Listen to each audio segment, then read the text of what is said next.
Thank you very much, Eric. It's a pleasure to be here. Can you hear me okay? Is it okay?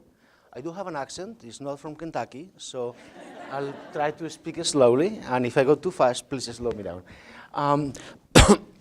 So the placebo thematic actually followed the idea that social interactions in the clinical context actually do seem to do something.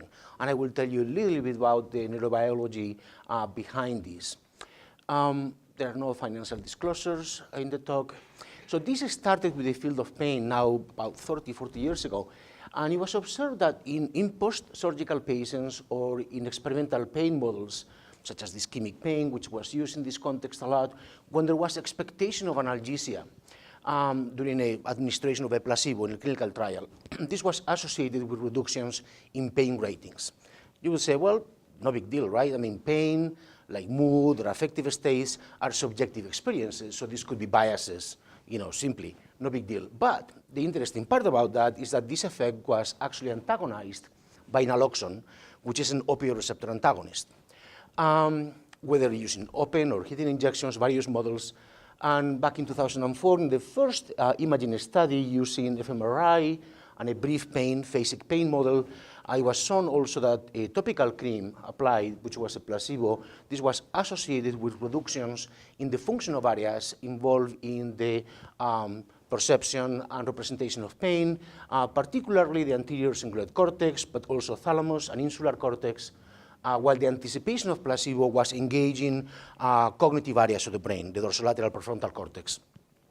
In particular, the rostral anterior cingulate activation and the relationship with placebo responses in the context of pain now has been replicated across a number of studies. So this has been already well done. So if you think about what the opioid systems do, if you think neurobiology of pain, you oftentimes think about areas such as the periaqueductal gray or the rostroventral medulla, which use the endogenous opioids and mu-opioid receptors to regulate pain signal coming from the periphery. And there are descending inhibition of the signal. Some of this is mediated through the endogenous opioid system. However, if you look at the distribution of mu-opioid receptors, which mediate the effects of the opiates, they are all throughout the brain. Thalamus, basal ganglia, ventral dorsal, cognitive areas, emotional regulatory areas, etc. So it's a fairly complex system. So we began looking at this with the model of pain, just to see how placebo administration actually changes things. And the one that we used, the idea was to utilize a model of pain that was safe, of course, that would maintain pain over a period of time. So we did these studies over 20 minutes. And the idea was to utilize a pain model that was relevant for clinical pain conditions. Brief pain, phasic pain, I would argue is actually irrelevant for pain conditions because it's a warning signal. Once pain is more sustained, even if moderate, it becomes a stressor, something that actually challenges the homeostasis of the organism. So the one that we used was using hypertonic saline, which is the pain model, which activates nerve endings, maintain that for 20 minutes, using the controller, so the pain was actually standardized between individuals.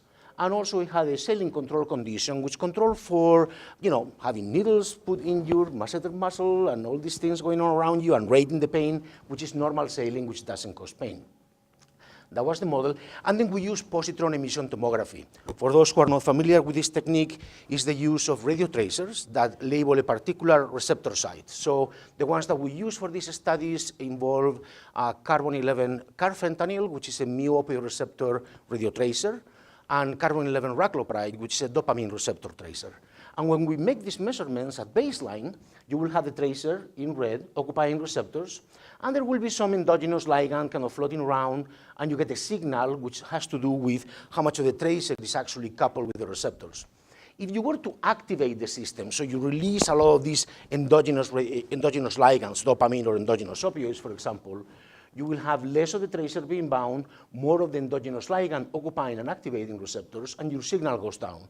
So that change from baseline to the activated state gives you an indirect measure of neurotransmitter release. So measuring neurotransmission non-invasively in humans. as opposed to just activation or blood flow, for example. You can have the opposite. You have less of the endogenous transmitter floating around, more tracers being bound to the receptors, and you have a deactivation state. The signal goes up. So it's actually the opposite of what you will see with traditional functional MRI experiments. So what happens when you actually put somebody in pain for 20 minutes at moderate levels, well tolerated, safely done, and so forth? First of all, the main thing was there was tremendous inter-individual variability. If you look at just the baseline state without pain, some people had a lot of baseline binding, some people had very little. If you then apply the challenge, the painful challenge, some people release a lot, like this one, for example, where the signal went down a lot, others as well, others not so much. So there was tremendous inter-individual variation. However, this inter-individual variation was associated with the change in the state of the individual. So we measure this with the traditional measure McGill pain questionnaire that has sensory scores that relate to the sensory quality of the pain, affective scores, or the so-called unpleasantness of pain, but we also measure the affective state of the volunteers, in this case using the positive and negative affectivity scale, looking at negative affect, which is just the internal state of the volunteers, has nothing to do with pain. And what we found was that the more the release of these endogenous opioids in some areas of the brain, the more the reduction in sensory elements of the experience. In other areas, more the reduction of the affective quality or unpleasantness of pain, and yet other areas, such as the basal ganglia and the dorsal cingulate cortex, the less the negative affect experienced by the volunteers during this stressful challenge. So it's like real estate, right? Depending on where you are releasing and how much you are releasing, you have a change in particular elements of the pain experience during pain. We also looked at dopamine in response to the pain challenge. There was a lot of dopamine being released in the basal ganglia. In dorsal areas was actually associated in the dorsal caudate and dorsal putamen with sensory qualities of the pain. These are areas of the brain or the basal ganglia that receive connections from the somatosensory cortex. However, in the ventral basal ganglia, this was more non-specific release, dopamine release, and this was actually related more to the negative affective quality of the challenge. Fear scores and negative affective scores were positively correlated with dopamine release in this region, suggesting that at least in the ventral basal ganglia and the nucleus accumbens, which is involved in reward, this was responding to the salience, the negative salience of the stimulus. So what happens with the whole placebo story? Well, this is actually from clinical trials, actually from GSK. They were very nice to give me data for some of their studies. This was a study that was done looking at placebo, a new drug that was testing, drug A, and Paxil, paroxetine, which is a commonly used antidepressant. And on the left, you will see there was no separation between placebo, the new drug in green they were testing, and a traditional antidepressant. So this one was a so-called failed trial, didn't go anywhere. Didn't go to FDA registration. On the right side, it was this new drug at low dose and high dose compared to placebo in dark blue. And this one, actually, they saw an effect of this drug against placebo. And this went on for FDA registration trials. Great. So what made this study being positive and this one negative? If you look at the effect of drugs, it was exactly the same in terms of the improvement in depression scores. This was in major depression, as in the other one, and the difference between them was that the placebo response was lower in the second study. It had nothing to do with the effect of the active drugs. It had to do with the magnitude of the placebo response and how that interfered with finding positive effects on the actual compounds. All right, so why do we see placebo responses in clinical trials? If people have asked these questions, and in a clinical trial, then they've noticed that there may be a spontaneous recovery, natural history. Things change. In pain, you see changes in pain over time. In depression, mood state actually changes. You can see that traditionally in all the studies. So natural history could be an issue. There could be an improvement in function while you are under observation, and this was actually done originally in the 1940s, 1950s, in a steel case furniture factory where they told the workers that they were going to be observed to look at methods for improvement in production. Of course, production improved just by looking at it. It's the so-called Hawthorne effect. There may be response biases. You may want to please your clinician. You have a bias towards responding positively towards the treatment. And the use of subjective endpoints. Most of the things that we are actually working with say, mood disorders, say, pain, for example, internal states are subjective, and therefore they will have more variability. And in clinical trials, a higher likelihood of receiving an active treatment. So say, for example, you have a two-arm study. You have a 50% chance of getting the active drug. If you have a three-arm study, you have a 75%, 66% chance of getting the active drug. You actually will have a greater placebo response if there is a greater expectation of receiving the actual treatment. So this has to do with positive expectancies, a higher frequency of appointments, greater rapport with the clinician. So this speaks of a social interaction, which very much is involved in these processes. And having the same clinician, all have been associated with lesser separation between placebo and active arms in randomized controlled trials by promoting placebo responses.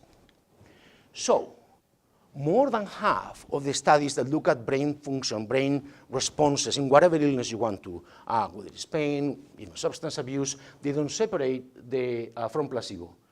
So this clearly is a confound in clinical trials, a huge confound.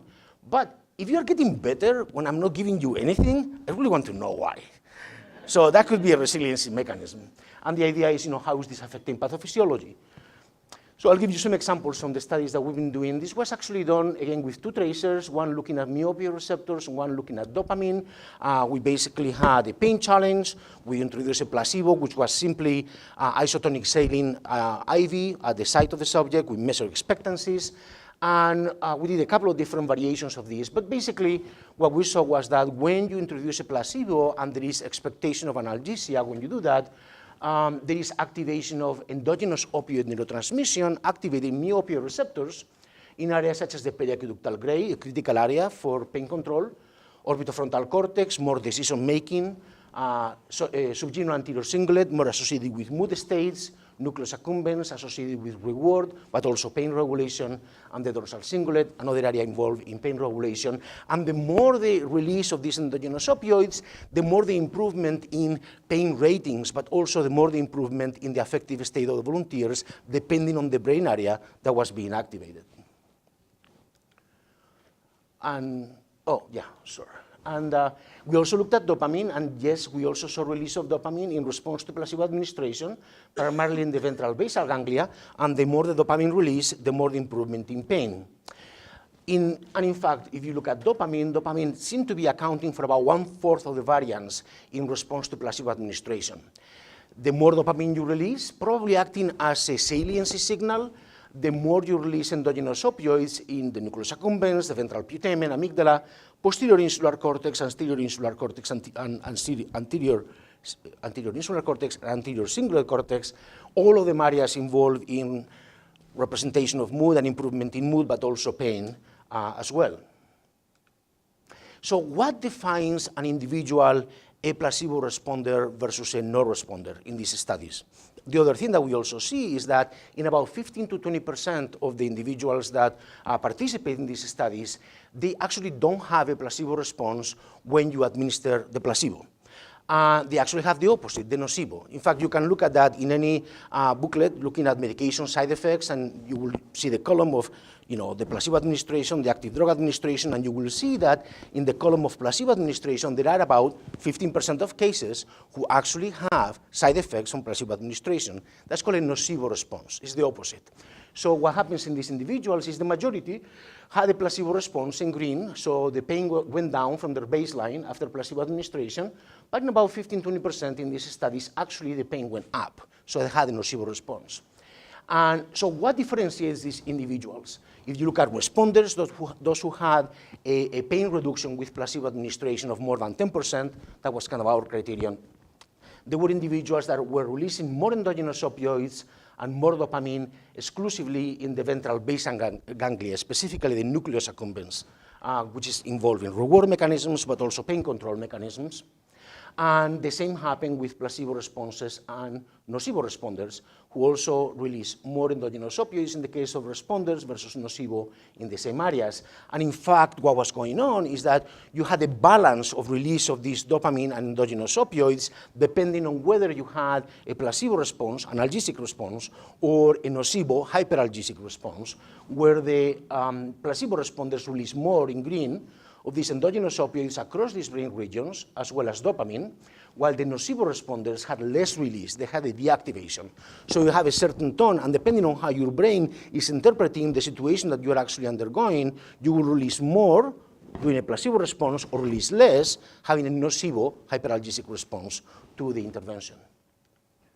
So if there is a biology to it, there has to be some genetic regulation of this variability. So I'll give you just a couple of examples. We've looked at a bunch of them. One of them was a common polymorphism for the mu opioid receptor. Obviously, the place to look, because we know the mu opioid receptor is involved. So this is the A118G variation is present in the G variant. It's thought to have less function, and it's been associated with things like substance abuse, for example, more chronic pain, and so forth, and less effect of some medications. And the G allele, which is present in about 15% to 20% of individuals, was associated with much less mu opioid receptor availability or binding pretty much throughout the brain. So there was less capacity of these receptors pretty much throughout. And also the individuals that were G allele carriers released less endogenous opioids and less dopamine in the ventral basal ganglia. The result of this was that they actually had less capacity to respond to the placebo administration. There was less release in the G carriers for both less release of endogenous opioids and dopamine, and they also had more depression as well as more trait vulnerability scores for these individuals. So that's one genetic variation that was impacting on these mechanisms. Another one that we looked at that was actually rather unexpected, and I want to tell you about that because it's taking us in a slightly different direction research-wise, is one related to FAAH. FAAH is fatty acid amide hydrolase, and is the main enzyme that metabolizes the endocannabinoids. So this is the cannabinoid system. You know, marijuana, THC, well, you have an endocannabinoid system that has metabolic function, has a number of functions, regulatory functions, and it's metabolized primarily by this enzyme. There is a missense polymorphism in this variant that actually is in about 45%, is present in about 45% of individuals. And what we saw was that the individuals that had this lesser functioning variant had less release in black of these endogenous opioids in response to placebo administration.